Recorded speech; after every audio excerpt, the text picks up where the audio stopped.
Are you going to get sued for using a Mickey Mouse theme for your child's birthday party?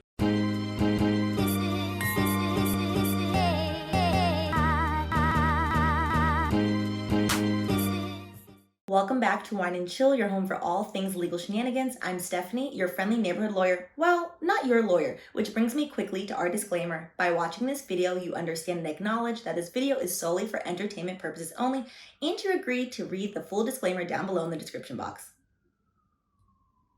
So today we're talking about Freaknik versus 21 Savage, actually a potential lawsuit, a threatened lawsuit, a lawsuit that is taking root on social media. A quick background history on Freaknik. Freaknik started in 1983 in Atlanta. Think of a giant HBCU public picnic turned parking lot turned city takeover, all set to an Uncle Luke 2 Live Crew soundtrack. So Freaknik has lived on in Black popular culture. You know, people have tried to revive it throughout the years. People have thrown their own personal Freaknik birthday parties, which essentially is what 21 Savage did. As a quick side note, I've linked in the description box a great historical article that I highly recommend that you read that discusses the rise and fall of Freaknik, as well as race and socioeconomic class dynamics in the 90s. Back to this, a quick messy background on what apparently took place. 21 Savage threw a Freaknik themed birthday party, large, extravagant, think where the money resides and booty shaking. Well, when he threw this party, all hell broke loose, and I mean trademark hell. A company then posted to Instagram that they owned the trademark and that they had a conversation with 21 Savage's manager, Mr. Measy, to which Mr. Measy did not agree to reference the new Freaknik festival entity. So the company, which we're going to get into, which the company that owns the Freaknik festival Instagram handle, they provided screenshots saying they spoke to Mr. Measy, to which they asserted, hey, we have a trademark and we have a no-cost solution for you using our trademark in this party. However, an amicable solution could not be reached. We're going to get more into that later. And then the Freaknik festival threatened a lawsuit. So this is why we're here to talk about the potential lawsuit. Are you going to get sued for using a Mickey Mouse theme for your child's birthday party? No, probably not. But let's get into this. All right, more on the messy events that took place after a quick Trademark 101. So a mini review, because we have covered trademark before in the Lil Nas X and Nike Bloody Shoes lawsuit. So pin that in your mind. We're going to reference that later. Trademark is a type of intellectual property consisting of a recognizable sign, design, or expression which identifies products, a company, or a brand. You can trademark shapes, logos, unique colors. For example, Louboutin Red. Today, we're going to focus on word mark. So a word that is descriptive of a product, brand, company, etc. In a little bit of our background, there are different type of trademark classifications. These categories are known as trademark classes. So there's a class for jewelry, a class for online products, a class for gaming, a class for entertainment, a class for throwing parties. There are hundreds of classes to cover everything. You can have one trademark in multiple classes. Different people with two very different products can have the same trademark name in different classes without infringing on the trademark. So something to just keep in mind because we're going to go through a few of them. There are currently 23 word marks, so trademarks of just the word Freaknik. Most of them are dead, as in inactive, but there are a few live ones. Most notably to me, when I was going through this, Lance Gross filed a trademark for Freaknik in the category of film and television. After 9 Parties LLC, that is the company that we are referencing in this potential lawsuit. They currently have a trademark that was filed on December 18th, 2020, and their trademark allows for entertainment services in the nature of live musical performances and concerts, entertainment services, namely conducting parties, providing an internet website portal in the field of music, concert booking, event planning, consultation in the field of special event planning for social entertainment purposes, providing information, news, and commentary in the field of entertainment relating to music, providing consulting and advisory services for entertainment purposes in the field of musical selections and musical arrangements for live musical performances, aka concerts, photography services, video production services, and production of films in the field of documentaries. Very broad, but also very specific. Interestingly enough, there is a third company who I found has a live trademark, which is currently active for Freaknik, and this company filed on April 10, 2019, and they're specifically for merch. So coffee mugs, cups, screen printed t-shirts.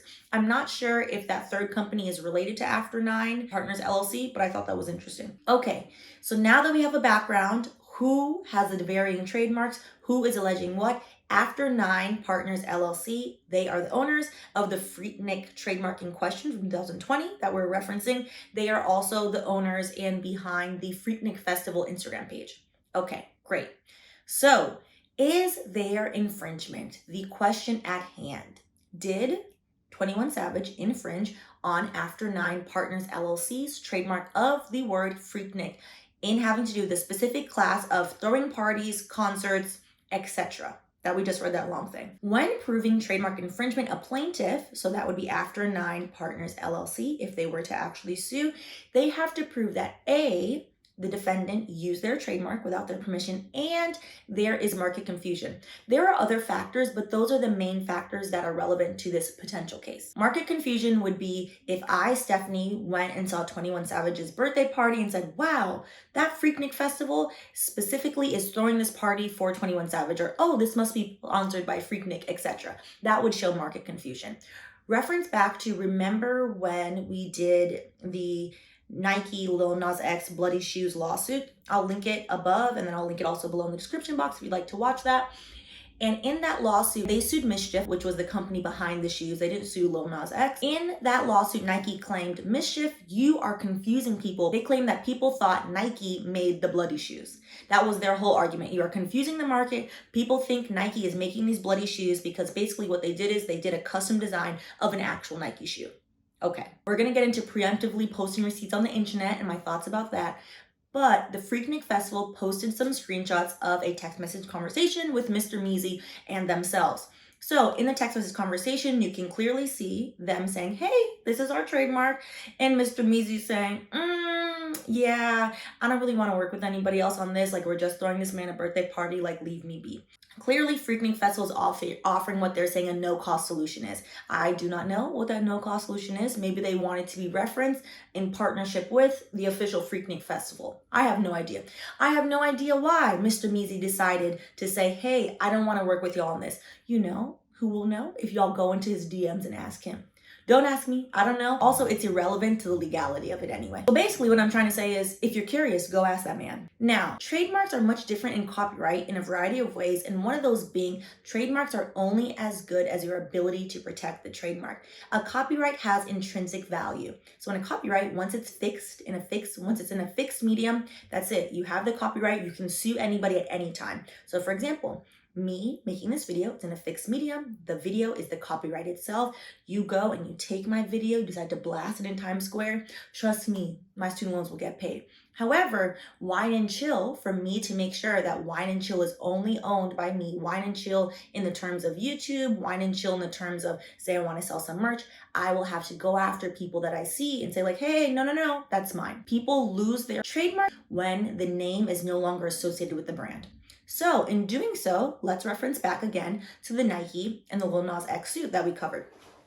In that suit, Mischief, the company, not only had they made bloody shoes, a year or so prior to making the bloody shoes, they had made Jesus shoes. They made some shoes that from Nike's actual shoes, reworked them, and allegedly put holy water in the shoes and sold the shoes for an absorbent amount of money. Nike didn't say jack to them, didn't say diddly squat. Nike, however, took issue with the bloody shoes. In Mischief's brief, they contended, hey, you didn't have a problem when it was Jesus shoes, but now you have a problem. You're picking and choosing. You cannot pick and choose when to enforce your trademark. So you have to actively police your trademark.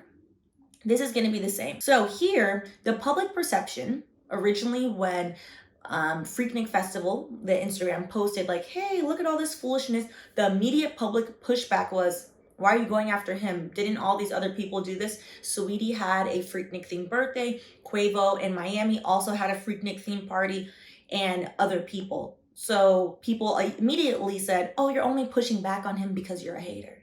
because you're drinking haterade, you're upset. To which the Freaknik Festival posted many a post. The first one being saying, hey, we didn't go after Sweetie because I thought it was cute. It was also after the fact. After the fact is irrelevant. You can still go after people. Also, they stated, oh, we're thinking about what to do with the Quavo and Miami situation. I'll get to my opinion about saying preemptive things in a second. Now, this is a case of get off the internet. Do not let your trigger fingers turn into Twitter fingers. They should have never typed out that they were being choosy, because it looks like, oh, I'm picking and choosing who to go after. They say at the end of the Instagram post, oh, this is a big threat to our company. This is why we've gone after them, etc. The judge looks at a number of factors, one of them being, do you regularly go out and protect your trademark? You can't say, I pick and choose. If Stephanie does it, I'm going to sue her. But if Bob does it, I'm not going to sue him. You can't do those things. To which their attorney was very annoyed because a few days later, this popped up. Which, this is a list of all the people they claim they've gone after. But again, in the comments, they're saying, do you know how expensive lawsuits are? They're very expensive. Do you know how emotionally draining lawsuits are? They are very emotionally draining. You cannot write these things on the internet. Honestly, clients not heeding advisement is really one of the main reasons why I don't take private clients on anymore. You're not listening to me. I asked you not to do something. No, but listen to me. Look at. Because I know their attorney told them to get off the internet. If you are going to sue somebody, you really shouldn't get online and say, hey, I'm going to sue you. Because A, that person is going to lawyer up. B, they shouldn't, but they might destroy evidence. C, that person is now going to formulate an attack plan against your potential lawsuit. If you really truly are going to sue somebody, go pay the filing fee. The filing fee is like $100, $200. Pay the filing fee and then handle it that way. Trying to blast someone on social media doesn't necessarily mean it's going to go well, which I think they're seeing now, and they're trying to backtrack out of it, but the public perception damage is done. Also, what I think is going to be interesting about this case is, would a judge, which is a little bit outside of the scope of trademark and just general legality, would a judge want to set the precedent that someone cannot throw a private, well-funded, yes, very well-funded, themed birthday party? That's a different question. Because there's nothing stopping you from having your own private birthday party. But of course, like, we are not, most of us are not living lavish like this, affording such a large 2,000 person birthday party. There you have it. Will this internet squabble turn into a full-fledged lawsuit? We'll see. In an unrelated, unimportant side note, it looked like a lot of fun. If you haven't already, please go ahead and like and subscribe, and let me know in the comments. A, do you think Freaknik Festival, the current iteration of Freaknik Festival, if they're actually going to sue? And B, if they sue, do you think a judge would set that precedent?